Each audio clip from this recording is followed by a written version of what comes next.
নমস্কার বন্ধুরা, ববিজ বং বাইটে আপনাদের সকলকে স্বাগত। আমার মেয়ে অনেকদিন ধরে আমার কাছে আবদার করছিল, মা বাঙালির পাইস হোটেলের মতো মিল সিস্টেমের একটা খাবারের অ্যারেঞ্জমেন্ট করবে।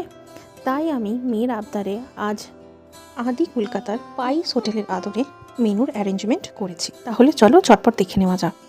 মেনুর প্রথমেই ছিল ভাত, শীতকালের স্পেশাল ভেজ ডাল, গরম গরম মুচমুচে আলু ভাজা, মুচমুচে বেগুনি, চিকেন। একটা খুব ইজি চটজলদি প্রিপারেশন।